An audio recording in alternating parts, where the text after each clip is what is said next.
Objectives: to explain how thermal energy is transformed in each of the following devices. We're going to talk about heating appliances, thermostats, refrigerators, and heat engines.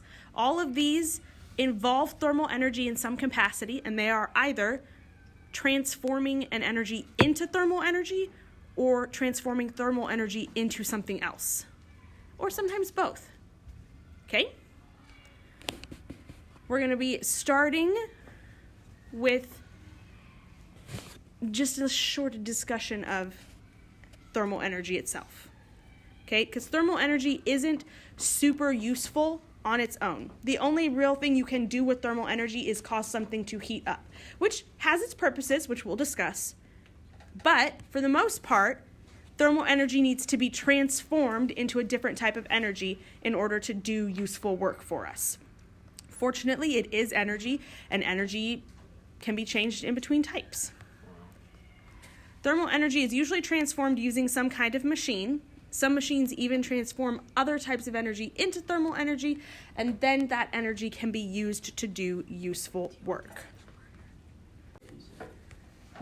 Let's talk about heating appliances. Heating appliances are all devices that convert electrical energy into thermal energy. Okay.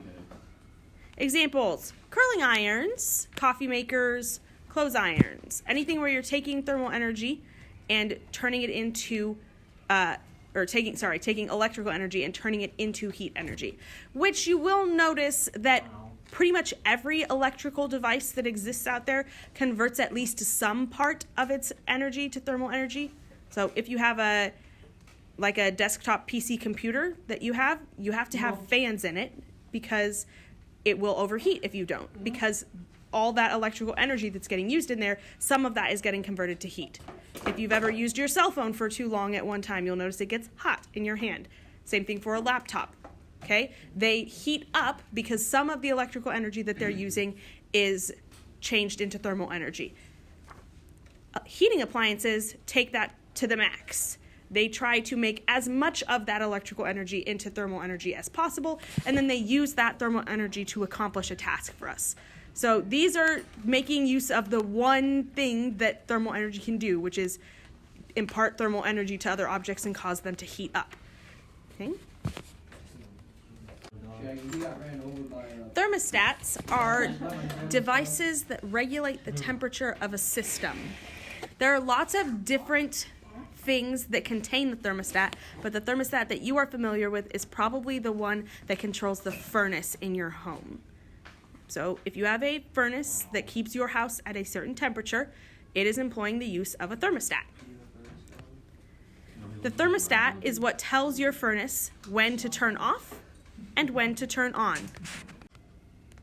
Most home thermostats work using what's called a bimetallic coil. Okay, this is a coil that's made up of two different types of metals, and they're sandwiched together, and then they're wound up into a coil.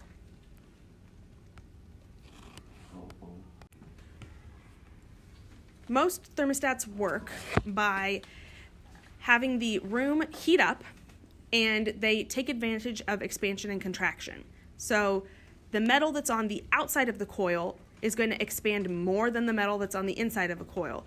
And as a result, it's going to cause that coil to essentially start to straighten out a little bit and uncoil some. And as a result, it's able to connect a circuit or unconnect a circuit, which is a switch that tells the furnace to turn off. Then, when the room cools down, that inner metal is going to contract more than the outer metal, which is going to cause this coil to curl up more than it was before. And as a result, it will either open or close a circuit that is the switch that turns the furnace back on. So these thermostats are using thermal energy and the expansion and contraction that is caused by gaining and losing thermal energy to then control something inside of a machine. Let's talk about refrigerators. Okay? There are lots of things that qualify as refrigerators, and those are devices that use electric energy to transfer thermal energy from a cooler location to a warmer location. You're probably most familiar with the refrigerator that keeps your food cold in your home. Okay? Recall from our discussions of heat that heat generally moves from high thermal energy to low thermal energy, which is a problem because ideally you don't ever want the inside of your refrigerator to have high thermal energy, but without that, it's difficult to get energy to move out of it. Refrigerators use electrical energy to do that. It requires the input of energy. That's why you have to leave your refrigerator plugged in if you want it to work.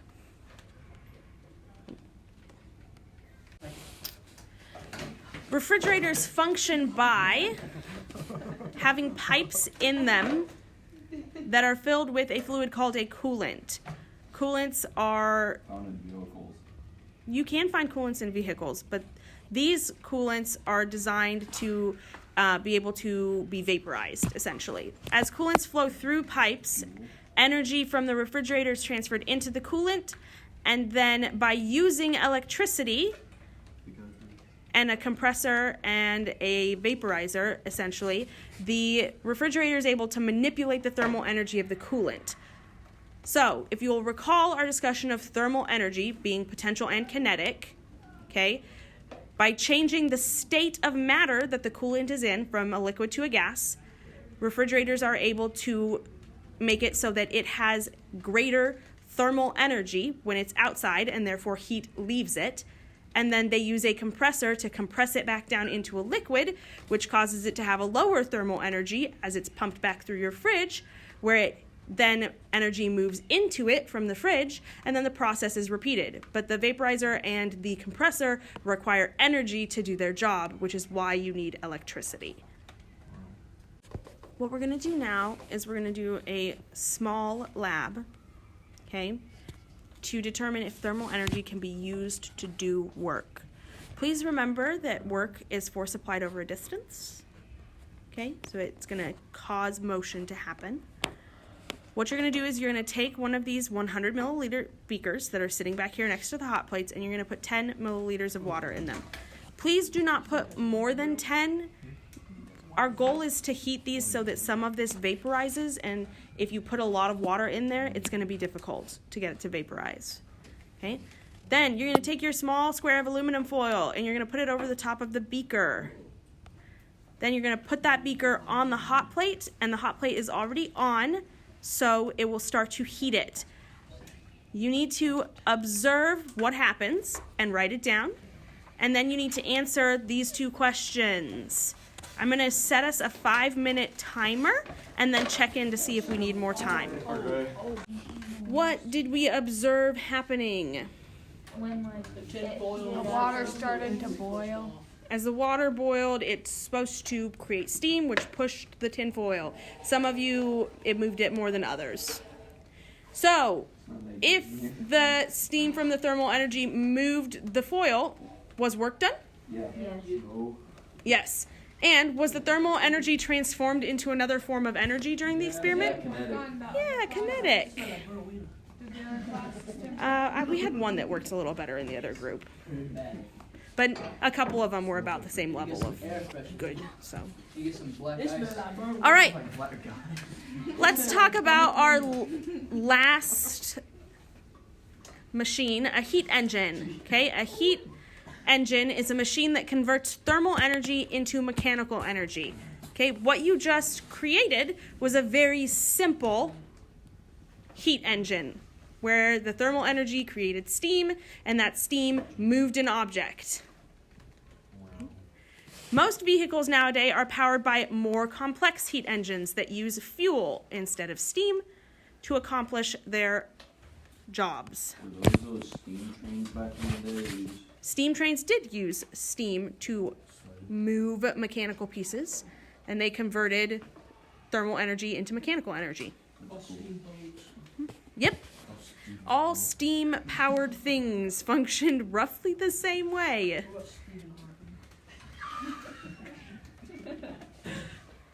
Aww. Heat engines. Most heat engines function by filling a cylinder with a air-fuel mix, usually gasoline, but sometimes diesel. Okay. The cylinder is moving downward and it draws that fuel into the piston's moving downward, draws fuel into the cylinder. Okay. Then the piston, continuing in its motion, pushes back up and compresses that air-fuel mixture, and then a spark plug is used to ignite the fuel mixture, or apparently, as I learned this morning in diesel, a glow plug and not a spark plug. Heats the fuel, ignites it. I didn't. I'm not that mechanically inclined. Spark creates a spark. Yep. Glow plugs just heat up. No spark involved, apparently. So the spark plug or the glow plug ignites the fuel mixture, and when it ignites, it expands, and those expanding gases push the piston back down, and then that piston is connected to other parts of the motor, which move and generate mechanical energy. Okay. So after that, the moving down of the piston during the expansion also draws more gas fuel mixture into the cylinder, and the process can repeat over again. Thermal energy from the fuel mixture causes the expansion and moves the piston, which means that thermal energy is converted to mechanical energy. Most heat engines are not efficient because what they're trying to do is convert chemical energy from the fuel into thermal energy, which then becomes mechanical energy. But most of them only convert about 20% of the chemical energy from the fuel into actual mechanical energy. So while they are great, they're not super efficient.